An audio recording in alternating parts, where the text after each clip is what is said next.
Bears are so legit that it hurts. Look at that score. Literally, they took down Jalen Hurts and that Philadelphia Eagles team. 24-15 Bears win on Black Friday. They have won 9 of their last 10. And yeah, you heard that correctly, baby. They're at the top of the NFC North. Guys, the Bears are back. They're legit. All the haters are insanely quiet right now, and I love it.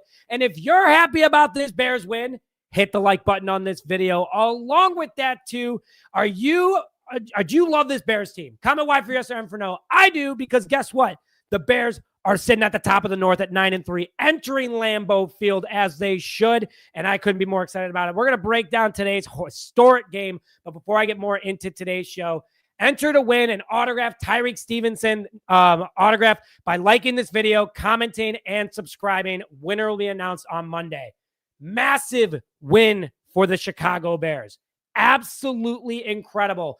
This was the team people thought the Bears couldn't beat. No one thought the Bears could go into Philadelphia and be 9-3. No one thought the Bears could be 9-3 in general. And the Bears made a statement, dominating on defense, dominating on offense.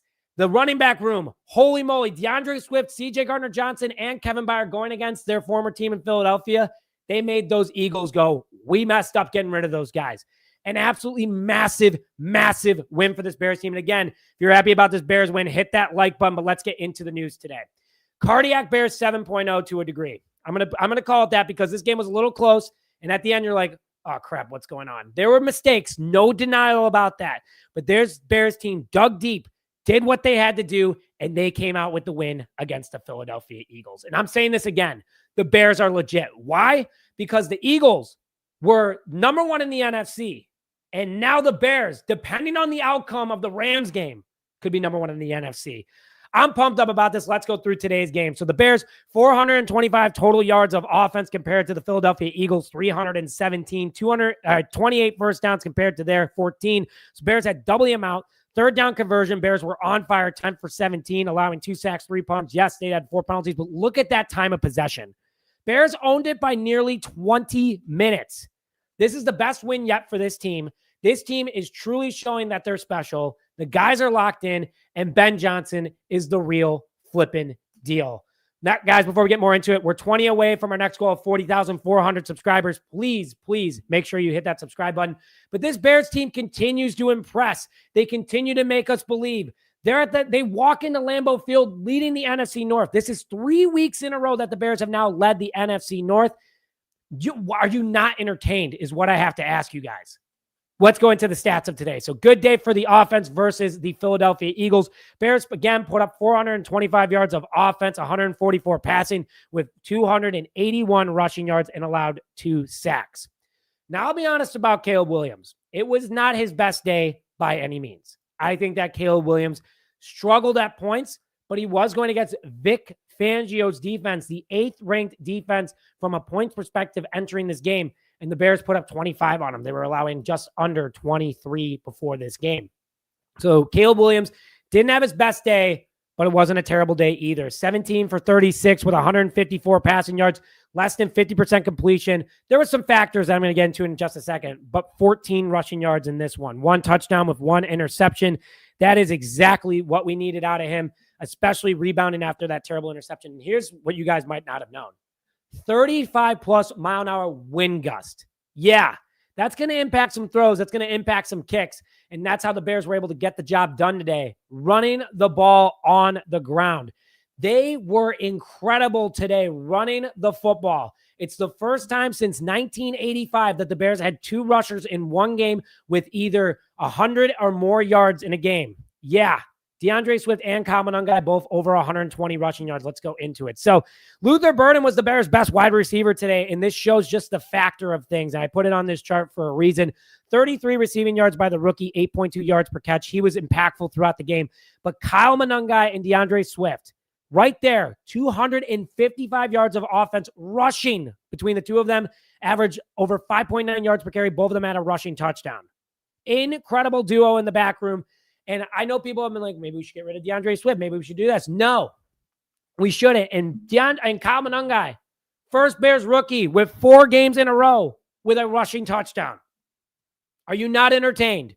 Kyle Monangai, 7th round pick that we used from the Cincinnati Bengals and traded for Khalil Herbert. This kid rocks. And on the road, he's been electric. He was over in the East Coast where he went to Rutgers. He got to probably have some family play in front, or he played in front of today. And man, incredible job today by Kyle Monangai. He really ripped it up. Other Bears performers today, this just shows that it wasn't an effective game from a passing perspective. 17 yards for DJ Moore, 8 for Rome Odunze, 28 for Colston Loveland. But listen, I mean, the rookie tight end did really good. And I want to say this, Cole Kmet had the only receiving touchdown for the Bears today. He finally got things going, did the home run swing after.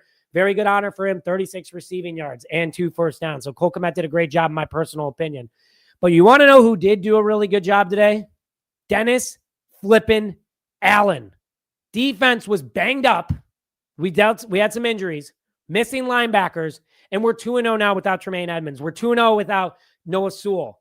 We've been without TJ Edwards. That linebacker room did a great job stopping this Philadelphia offense, which I told you guys before the show I wasn't scared. I'm not anymore. Seriously, Bears defense versus Philadelphia, 317 yards allowed, 230 passing yards, 87 rushing yards with 0 sacks. Jalen Hurts, overpaid. I don't care if Eagles fans hear that. Overpaid. This guy couldn't do anything today, and he's not doing what a $100 million+ quarterback does. 17 for 30 against this Bears team today, 190 passing yards, 56.6 completion percentage with 25 rushing yards, 2 touchdowns, 1 interception. That's an all right stat line to say the least, folks, but I think that this Bears team really did it. And shout out to Nashawn Wright for another interception. We'll get into him in just a second.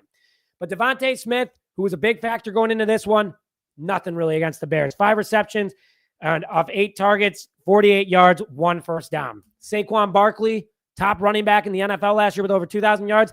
He was dealing with a groin injury. He didn't do much either. Only 56 yards, 4.3 yards per carry with 2 first downs. What a job by the Bears stopping this. That being said, A.J. Brown with over 100 receiving yards today for the Eagles. Bears couldn't stop him. He had a receiving touchdown, but listen, it's all good. Seriously, it's all good. You're able to shut him down. He had some penalties today, and the Bears defense had some big players step up today. Top guys who were stepping up, huge step-ups for the Chicago Bears. Let's go into it real quick. So the top performers on defense that I want to call out, starting with the list right here. DeMarco Jackson, again, 5 total tackles. Remember, the defense was on the field half the time. So their stats aren't going to look great, but when they were on, they were getting the job done for the Chicago Bears. 5 tackles, 2 of them solo, 1 tackle by Montez Sweat. He was relatively quiet, but Deshaun Wright, 3 tackles, 1 forced fumble, 1 fumble recovery. Deshaun Wright now has 8 takeaways on the season. You read that right. 8 takeaways on the season for this guy.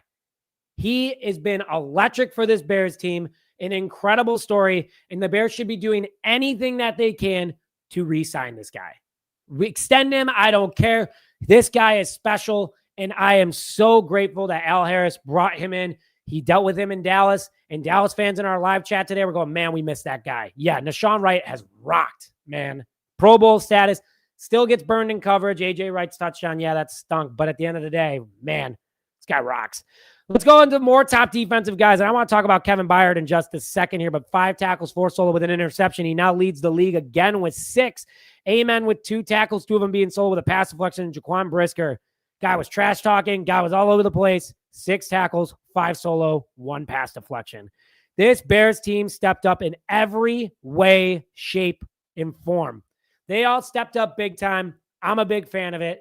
I am so grateful for this Bears team, because Dennis Allen did a great job making it known to these guys, next man on mentality, along with Ben Johnson. And I want to say this too. The Bears are now 8-0 this year. So I'm giving you fun facts a little bit early, but we'll have some more for tomorrow on TikTok and Instagram. The Bears are now 8-0 when they have 2 or more takeaways in a game. Yup, you read that right. Great job by the Bears defense. Again, making it happen with the interception and forced fumble today by our secondary. Jalen Johnson and Kyler Gordon were big impacts as well. They were doing blitz packages. They were making pass deflections. This Bears team, man, they are legit. I want to hear it in the comments if you think the Bears are legit, as they said that again at the top of the North. I just want to put this on the screen one more time. 9-3, baby, through 12 games. Incredible. The Bears are back. Don't apologize for anything. Good, better, best. And I'm excited about it. Guys, with that, Thank you, as always, for tuning into this episode of Just Another Year Chicago Bears. We did a live stream after the game this time because I got my 10-year high school reunion coming up. I'm going to have some fun with my buddies that are here in town right now. But I wanted to quickly get it out for you guys. But guys, please like, comment, and subscribe. But with that, thank you as always for this episode of Just Another Year Chicago Bears. My name is Nick Brody, and as always, go celebrate responsibly. But I want to hear it loud and proud. Bear down, baby.